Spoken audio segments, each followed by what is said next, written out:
大家好，我是牧羊。今天我们想谈谈孤独感。你觉得孤独吗？有可能你还是单身、离异或者失去了至亲，有可能和家人或者恋人异地，或者远离家乡，在大城市打拼，也有可能在海外长期生活，思念家乡，也有可能是虽然有家有孩子，但是没有人可以倾诉。那么我先问你一个问题，如果我们今天在家里面出了意外，失去了意识，需要多久有人会发现？是1天、3天，还是1个星期？在日本有一个特殊的行业叫做特殊清扫，他们的工作内容呢是清理独居者的去世后的房间。这些人被发现的时候，平均已经过去了17天，2个多星期的时间，一个人就这样消失在城市的某个角落，没有人敲门，没有人打电话，没有人觉得奇怪。等到被发现的时候，往往是因为邻居闻到了味道，或者是房东来催房租的时候才发现。我们可能觉得这是日本的问题因为日本老龄化比较严重，独居的老人多。但实际上不仅仅在日本，在2025年6月，世界卫生组织发布了一份报告。这份报告说，全球每6个人当中有1个正在经历孤独。那另一个数字呢是孤独每年导致了大约87万人过早死亡，就换算一下，差不多是每个小时100人。当然，孤独呢不像心脏病发作那样直接会要人命，但是它会慢性的损害人的健康，最终缩短人的寿命。那这个问题在中国年轻人的身上也特别明显。根据商业机构和媒体整合的数据中国独居青年已经超过了9000万，差不多是德国全国人口。这些年轻人呢有一个名词叫做空巢青年，他们远离家乡，在大城市租房打工，一个人吃饭，一个人睡觉，一个人生病，一个人扛着所有的事情。而空巢青年的孤独指数比普通青年要高出46%。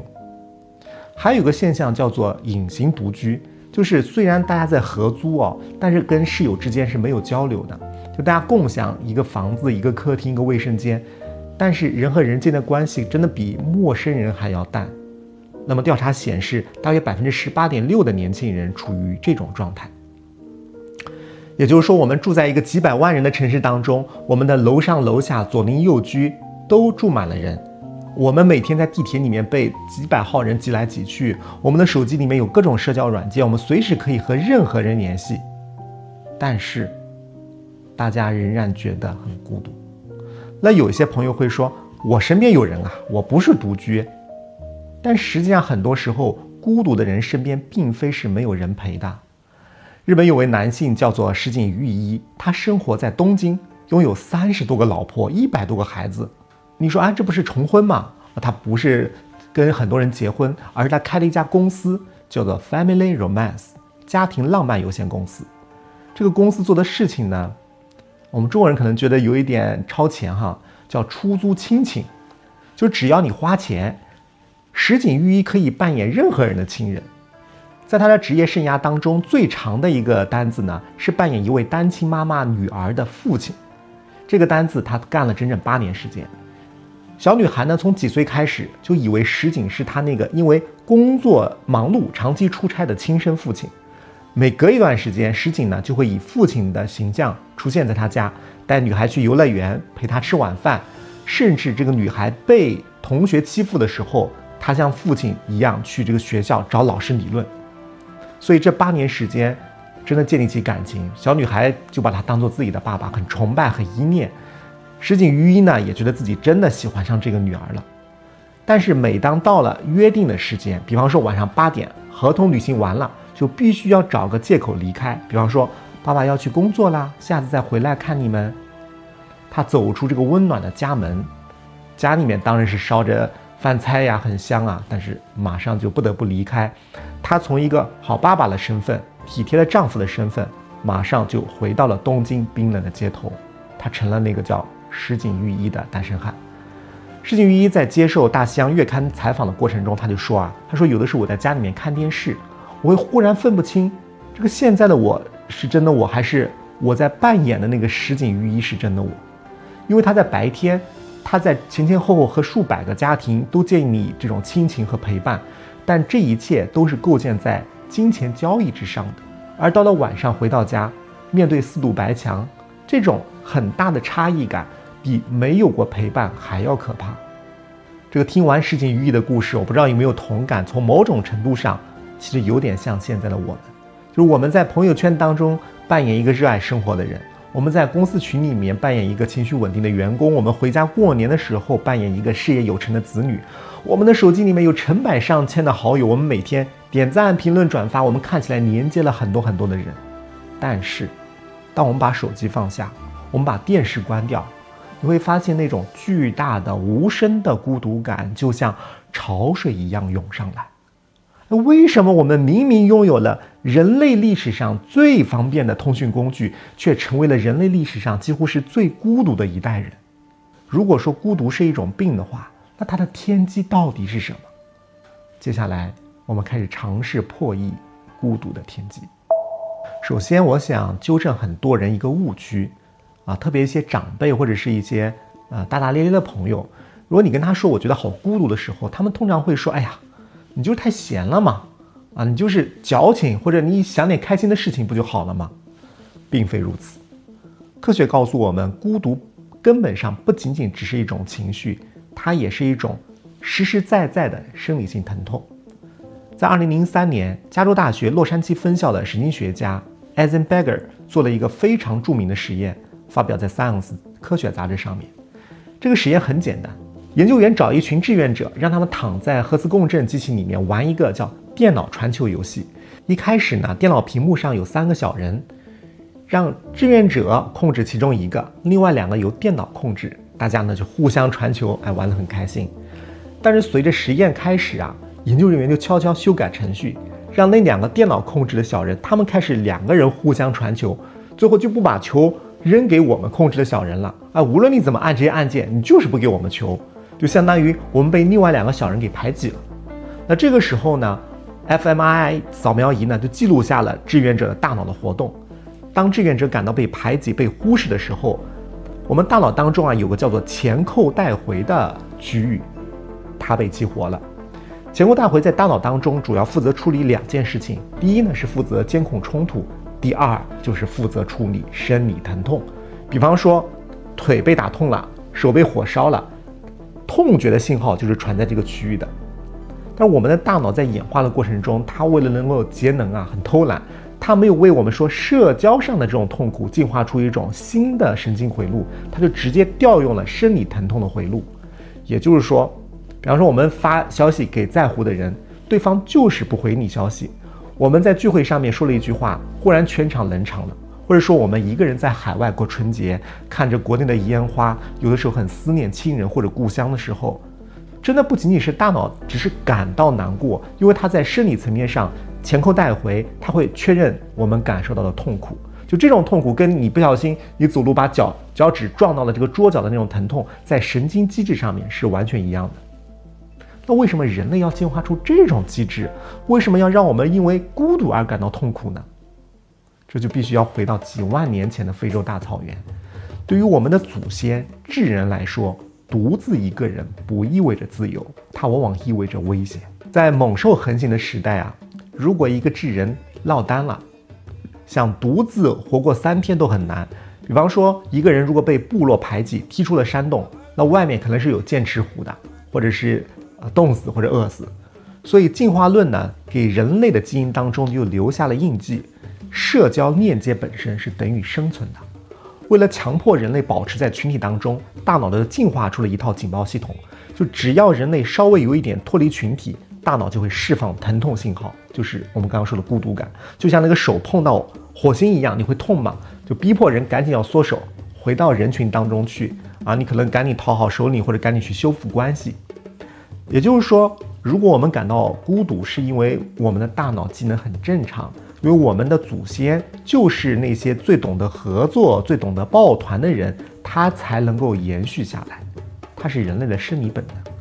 但问题也在这个地方，就是我们的大脑呢，还是几万年前的这个狩猎采集者的大脑，但是我们今天的环境已经完全变了。就现代社会，其实我们一个人也可以活得很好，你吃饭可以叫外卖，有便利店，有超市，有完善的治安。就算你真的1个月不出门啊，我相信很多朋友也经历过那个时代，你也没有危险嘛，你也不会有老虎，也不会饿到。所以我们就出现了一个现代病，叫假性链接成瘾。就为了能够躲避这种疼痛感，我们可能会不断的刷手机，不停的看直播，不停的在微信上找人闲聊，就我们以为这是一种社交，但实际上是因为我们觉得疼痛，我们要给自己找一点止痛的药方。那如果说这种痛感只是大脑给我们的信号，我们还能忍一忍的话，但是我们的身体为了配合这样一种信号呢，它也在同步发生着一些变化。加州大学洛杉矶分校的医学教授 Dave Kohler 做了一个著名的研究，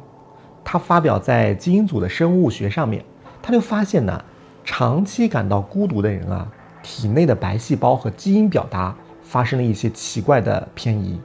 这个呢叫 CTRA 反应。就简单的说啊，如果我们的大脑感受到我们落单了，它会认为我们现在处于极度危险的野外环境。在野外呢，我们最大的死因啊，往往是因为被野兽咬伤或者被树枝划伤导致的细菌感染。所以大脑同时给白细胞也要下达指令，说你看，主人现在落单了，随时可能会受伤流血，要把能量都调集起来，去制造促炎因子，准备对抗细菌。那些防御病毒的抗体先关掉吧，节省点能量。所以你看，人类的身体真的很精妙呀，但是又很愚蠢。就他还以为我们生活在野外这种非洲草原，时刻要准备着一个落单的人，你可能马上会面临一些危险，红肿、发炎、流脓，他是要保命的。但实际上我们可能是坐在办公楼当中，我们很舒适，根本就不会有这些野兽的危险。但是呢，我们的身体当中就容易产生过量的促炎因子，这就意味着我们的血管壁会慢性的发炎，动脉会硬化，心脏负担会加重，同时因为抗病毒的基因被关掉了，我们的免疫力会下降，所以更容易感冒，更容易得癌症。这就是为什么流行病学数据发现，长期孤独的人早死风险增加了26%，就堪比每天抽15支烟。哇，你听到这个地方，你可能会说，哇，那母羊既然这么危险，那我就多社交呗，我多打视频电话，我这样不就能骗过大脑了吗？就我也希望是这样的，但是真的不行。因为在过去几年时间，大家都体验了很多的这种线上会议、视频通话，但是出现了一个新词，就是视频疲劳。为什么视频聊得越多，我们反而觉得越空虚、越疲累呢？这就涉及到我们身体上的另外一个盲区——皮肤。咱们应该都有过类似的经历哈，比方说异地恋的情侣，或者是在海外在异地跟父母视频。那明明你聊了1个小时，你看也看到了，听也听见了，但是你真的挂断电话之后，你不会有一种很满足的感觉，你反而有一种失落感，甚至比不打电话还要强。为什么呢？因为我们忽视了我们人和人连接，除了我们的听觉、视觉之外，还有一个非常大的感受器官，就是人的皮肤。人类本质上是触觉动物，在我们的皮肤下面呢，埋着一种特殊的神经纤维，叫做 C 触觉传入纤维。这种神经它非常的有趣，就它对这种用力的抓挠它没有反应，它专门对有一种动作有反应，就是你以每秒钟几厘米的轻柔的抚摸，比方说妈妈抱着婴儿的这种轻拍啊，比方说爱人之间的抚摸呀，比方说见到朋友之间，来个大大的拥抱。这种神经被激活的时候，它会把信号传递给大脑的叫岛叶皮层，于是大脑就会释放出一种我们都听过的神奇的激素，叫催产素。你说催产素是为了让大家生孩子的吗？不是，它实际上是一种天然的镇静剂，它可以让我们的心跳慢下来，让杏仁核安静下来，让那些身体发炎的皮质醇降下去。它会给我们带来一种感觉，就是安全感和归属感。但是呢，这个视频通话它只能满足我们的眼睛和耳朵的感觉，但是我们的皮肤感受不到。那这个时候大脑就会产生一种严重的认知失调，它像是我们看一个满汉全席的照片，高清 4K， 这个照片让人看得想流口水，眼睛看到了，耳朵可能也再给你放点声音，你就是吃不到肚子里面去。那么现实社会当中，我们有很多的这种触觉难民，我们每天摸的最多的是手机屏幕，键盘是鼠标，我们跟人握手都很少，我们坐地铁也不想碰到别人，社交距离会让我们觉得越来越安全，有边界感，但是我们的皮肤会越来越饥渴，这就叫皮肤饥渴。它哪怕渴望人和人之间的一个拥抱呀，一个拍肩，它会带来一种真实的连接感。这就是为什么很多人喜欢养猫养狗。如果你尝试过把你的脸埋在猫猫的肚皮上面，你会听到它打呼噜的声音，或者感受那种温热的毛茸茸的触感的时候，为什么人类觉得好治愈呢？就是因为我们的 C 触觉纤维终于被激活了，它让我们觉得有安全感，有舒适了。那探索到这个地方，你会发现基因是让我们疼痛的，免疫系统会让我们发炎，皮肤会让我们饥渴，但是这不足以解释我们现代人所遇到的空心病。如果真的把我们扔在一个全是人的聚会上面，大家都跟你说话，都在眼前跟你互动，你觉得不孤单了吗？大概率不会，你可能会觉得更累，更想离开这个地方。因为我们现代人的孤独不仅仅是因为人少，它还是因为我们消灭了一个非常重要的东西，叫做他者 the other。 这个地方我们要引用一个当代非常有趣的哲学家韩炳哲，他写了2本书，叫《爱欲之死》和《在群中》。他在书中呢就描述了我们现在的处境。他说现在的社会正在变成一个同质化的地狱， The hell of the same。 什么意思呢？你想象一下，你走进一个房间，这个房间4面墙它全是镜子，地板是镜子，天花板是镜子，那你往哪个地方看，看到的都是自己，无限的复制都是我们自己的影像。这就是我们现在的网络生活。我们去看短视频，算法只推我们喜欢看的，你点赞哪一个，它就推这个类型的。我们交朋友呢，会跟3观一致的人玩，谁稍微跟我们意见不合，反手就给他拉黑了。我们在疯狂地寻找认同感，我们以为这是一种社交，但实际上我们在寻找回声。就像我们对山谷喊我好棒，那山谷就给你回一句我好棒，然后我们都心满意足了。韩炳哲就说呢，这不叫连接，这叫自恋的无限循环。那在这种环境下，真正的他者，就是跟我们不一样的、陌生的，甚至让我们有一点不舒服的那个别人消失了。所有的这些朋友都变成我们的倒影，所有的信息都变成我们的回声。这就是为什么我们明明有成百上千个好友，但是我们始终觉得自己很孤独。因为在这个镜子屋当中，除了我们自己，本来就没有别人。这种同质化会带来一个结果，就是我们丧失了面对意志性的能力。什么是意志性呢？就是让我们觉得这个怎么跟我想的不一样，我发现你的这个视角确实很有趣，或者是你这个人怎么有点怪。以前的这些社交是需要有碰撞和摩擦的，我们会遇到讨厌的人，或者是遇到一些奇怪的事情。这种人和人之间的摩擦虽然难受，但是它让我们能够感受到真实世界的存在，也能感受到边界的存在。就像你去摸一块粗糙的石头，你摸了可能会硌到自己，但是你就知道这个石头是真实的。但是现在我们为了舒服，把所有的东西都打磨光了。我们只要点赞，不要争论；我们只要顺滑，不要摩擦。我们生活在一个非常光滑的无菌的玻璃罩子当中，没有痛苦，但也没有真实，只有无尽的令人窒息的自我。所以韩炳哲给出的诊断是，我们感觉到的这些孤独，是因为我们把自己关进了一个全是镜子的房间当中，我们走不出去，别人也进不过来。我们在镜子里面看到的人越多，我们越是觉得鬼影重重。那既然镜子屋这么可怕，我们就把镜子打碎，出去找人碰撞不就行了吗？没那么简单。很多朋友讲，我知道这个社交是很重要，但是我就是做不到嘛。我一独处就心慌，一社交就社恐，那我到底怎么了？这个呢，就不得不从心理学上找原因了。著名的儿科医生兼精神分析学家唐纳德·温尼克特，他有一篇非常经典的论文，题目就叫做《独处的能力》。你看这个标题他没有说独处是一种状态，他说独处是一种能力，甚至是一种成就。我不知道大家去看过婴儿没有？一个小婴儿如果他是健康的，他其实是可以一个人在那个地方玩手玩脚，玩得很开心的。那为什么他能够玩得这么安心自得呢？因为他知道妈妈就在旁边，虽然这个时候妈妈没有去抱他，可能妈妈自己在忙，比方说在织毛衣或者看本书，但是妈妈在场就给了婴儿那种安全感。温尼科特就把这种叫做母亲在场下的独处，这是一个很关键的阶段。如果这个阶段过得好呢，婴儿就会把这种安全感内化到我们自己心中。长大之后，就算妈妈不在身边，心里面也有一个内化的好妈妈在一直陪着他。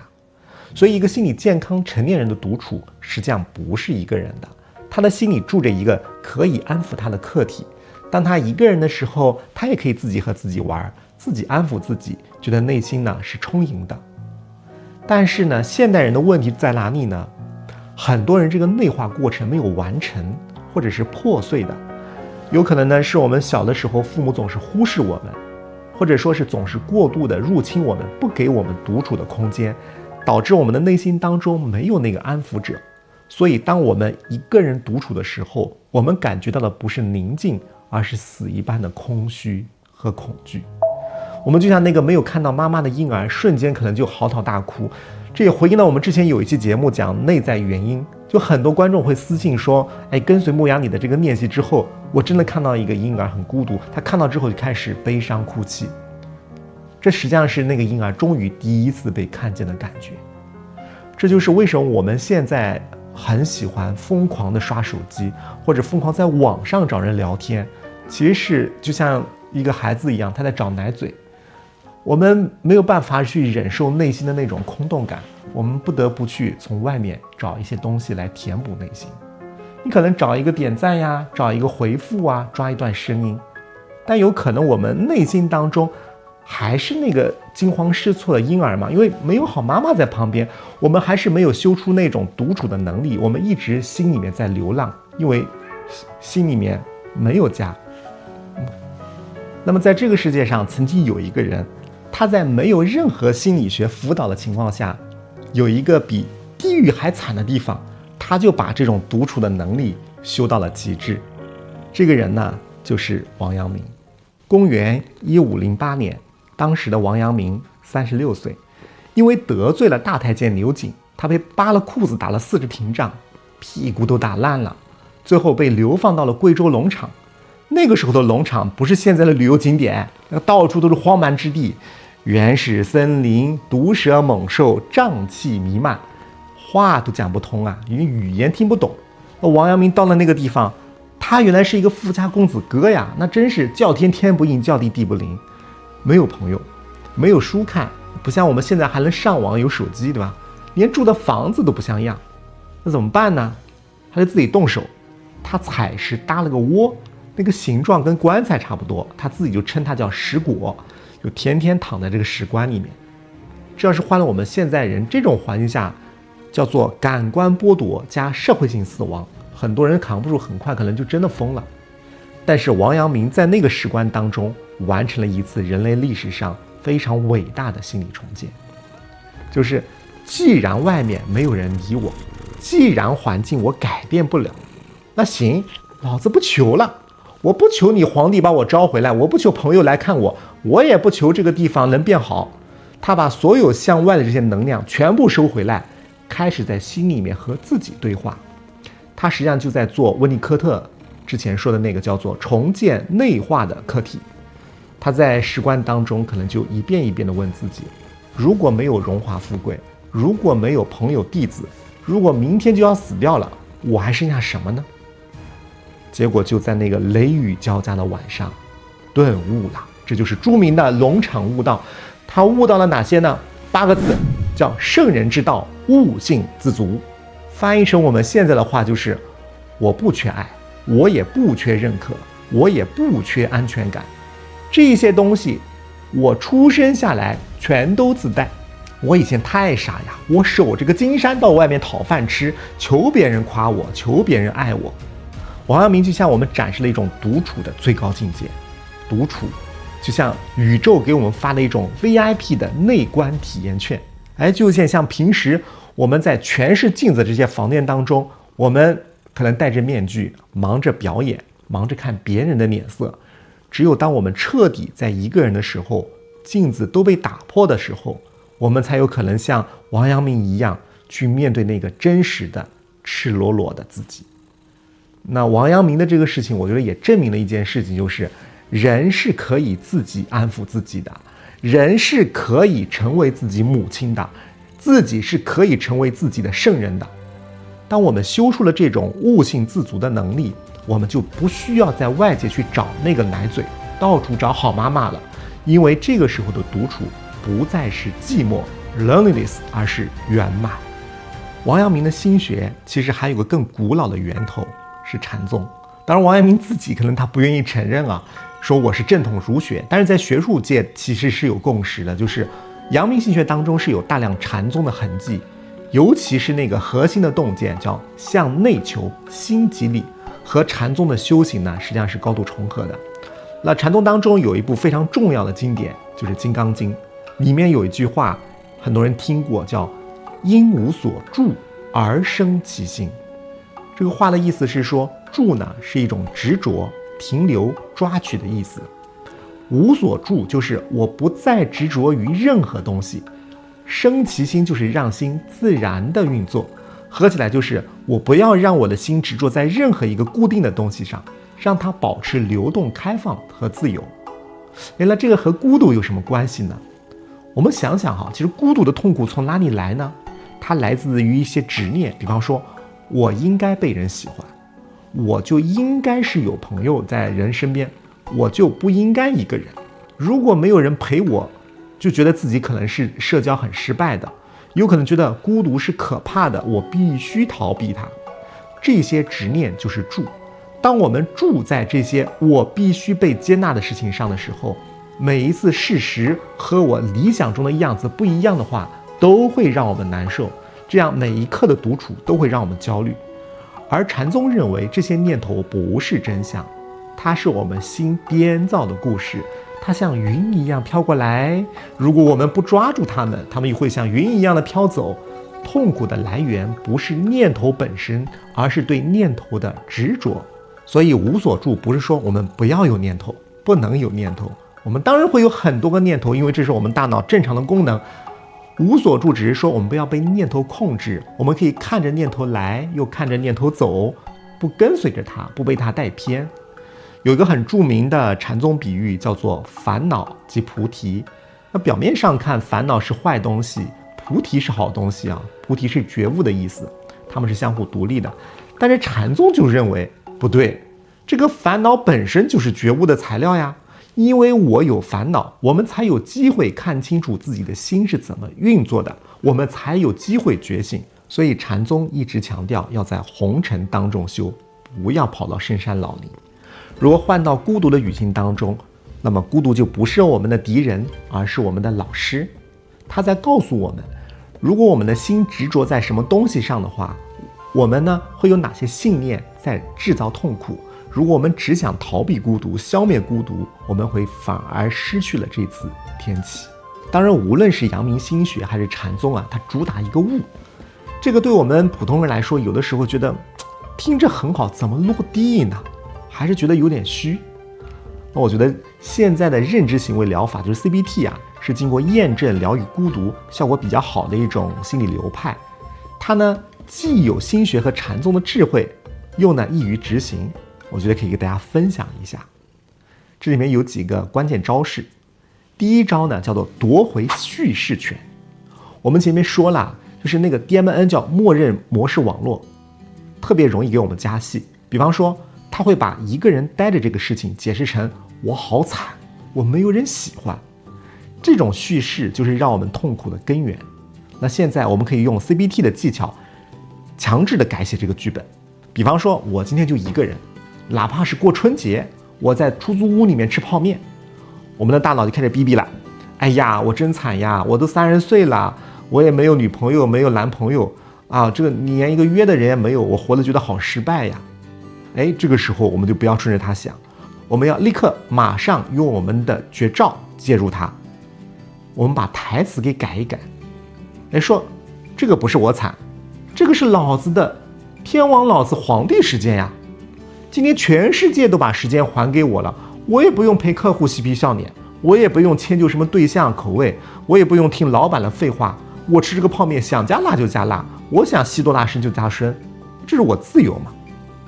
不要小看好像这像阿 Q 精神的一句话，因为语言不仅仅是描述现实的工具，语言可以重新塑造我们的神经回路。就当我们把被抛弃的受害者这种叙事改一改的话，我们就变成了一个可以主动选择的国王。我们大脑里面那个负责报警的前扣带回啊就不亮了，我们的皮质醇自然而然就下降下来了。所以可以尝试着把我好孤独换成我正在独处，不要看只有几个字之差，差异巨大。这就是认知重构的力量，也是阳明所说的心即理在现代心理学当中的应用。那么第二招呢，叫做重力毯，它是一种物理欺骗。就是说，如果我们晚上睡觉睡得特别不踏实，总觉得身里面啊空荡荡的，买一个重力毯。这个重力毯呢，一般是选我们身体体重的10%左右。比方说你120斤，你就选一个12斤的毯子。这个毯子它盖在身上一种什么感觉呢？就是蛮沉的。但就因为这个沉，它会产生一种叫做深层压力刺激，它会模拟一个人被紧紧拥抱的感觉。我们的皮肤感受器会立即被激活，迷走神经会认为我们很安全，从而命令大脑释放血清素和褪黑素。这个就有点像物理外挂了。就是我们既然找不到人来拥抱，我们先用科学手段，先把自己哄睡着，睡一个好觉，比这些什么心灵鸡汤都管用。第三招就是我们刚才说的这个镜子里面的人啊，把镜子打破，寻找他者。就是我们孤独是因为我们的周围全是同类，全是回声。要治好这种孤独，我们可以先主动寻找叫抑制性。我们给自己可以设计一个很小的微行动，叫做惊奇散步啊。当然我的这个版本有点不一样哈，就是你明天出门，你不用戴耳机。我们出去的任务是什么？找一个平时我们绝对不会注意的，甚至有点奇怪的东西，或者说我们找一个平时绝对不会说话的人聊几句，有可能是跟你们小区门口的保安大叔，有可能是跟便利店那个店员聊聊天，你就问候一下嘛，今天好冷啊，或者是旁边这个梅花开了很漂亮呀。有可能他不理我们嘛，可能会尴尬，没关系，要的就是这种尴尬。因为这种尴尬就是我们和真实的世界在碰撞过程中的感觉，就打破了我们那种所谓的自恋的镜子。比方说那个保安大叔，他可能也对我们笑一笑，或者那个店员也跟我们说一句，是啊，要注意保暖呀。那一瞬间，真实的他者就是关系就进来了，关系一进来，光就照进来了。那最后一招呢，就是我们做连接的发起者。孤独的人一个很大的误区呢，就是喜欢等待，等着被爱呀，等着被救呀，等着有人来敲门。那这个时候我们就说不要等啦。神经科学有一个非常反直觉的发现，就发现呢，孤独这个东西啊，最好的缓解它的方法是去帮别人。就是当我们开始产生一些利他行为的时候，大脑会分泌大量的催产素和内啡肽。这个就是说叫赠人玫瑰手有余香的生理学的原理了。所以如果我们觉得没有人爱我们，那现在立刻拿起手机做什么呢？不是跑去朋友圈点赞啊，那个还是虚假链接。你可以找一个很久没有联系的朋友，发条微信，你问问他最近过得怎么样啊。或者是哪怕在我们这个视频的评论区，你找一个看起来这个观众好像有点丧，他发了一个评论，你给他回一句加油，会好起来的，或者给他一些鼓励。在那一刻，我们就不再是一个匮乏的去乞讨者或者是索取者，我们变回了一个发光的给予者，就施比受更受用。就我们打破了原来那种受害者的叙事，我们可以自己变成能量源头。那节目的最后啊，我想把视角拉回到一个深海。大家可能都听过一个非常著名的鲸鱼叫爱丽丝。爱丽丝呢是在1989年的时候，科学家监测到了一只特殊的鲸鱼。普通鲸鱼的频率一般是15到25赫兹，但是爱丽丝她唱的歌呢是52赫兹的。这就意味着在茫茫大海上，没有其他的鲸鱼能听懂它到底在唱什么。人们就说爱丽丝简直是世界上最孤独的鲸鱼啊！有的人听了之后觉得好悲伤呀，觉得我就像那只鲸鱼一样，没有人懂我，也没有人看得见我在黑暗当中独自待了那么多年非常的难受。但是最新的科学后续发现，它不完全是这样呀。虽然其他的鲸鱼听不懂爱丽丝的到底想表达的意思，但是仍然能感知到这个52赫兹的声波。而且后来科学家发现，也不只是一只52赫兹的鲸鱼，它其实不孤单，它可能有一群跟它一样的怪咖的朋友，只是我们以前没有发现而已。那么更重要的是，我觉得它给我们一个启发，就算是我们是那个52赫兹的鲸鱼又怎样呢？我们仍然拥有整片海洋啊，我们仍然能够感受到洋流的温暖，能看到透下来的月光，能遇到成群结队的沙丁鱼。我们不需要用另外一只鲸鱼来证明我们的存在，因为海洋本身就是我们的见证者。就像温尼科特所说的，独处是一种很伟大的能力。就像王阳明在龙场悟道说，我们心自足，不假外求。我们感到孤单，是因为我们在发光，是因为我们虽然平凡，但拒绝平庸，是因为我们拒绝在那个全是镜子的房间当中做一个自恋的囚徒，而我们选择走出去，我们就是选择的真实，我们选择的痛苦但清醒的活着。所以如果当孤独感再次袭来的时候，我们可以不用着急再去刷手机，可以像阳明一样，我们可以躺下来，对自己说，这就是我的龙场呀，这是我的道场，去享受那一份只有我们和整个宇宙同在的寂静，那是我们真正灵魂觉醒和生长的声音。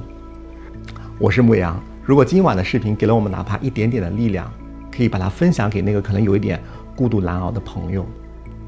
或者可以在评论区留下我们想说的话，让我们在评论区把这些破碎的镜子重新拼成一片星空。那以上就是我们今天视频的全部内容，感谢你的倾听，我们下期再见，小妈妈再见，再见，再见。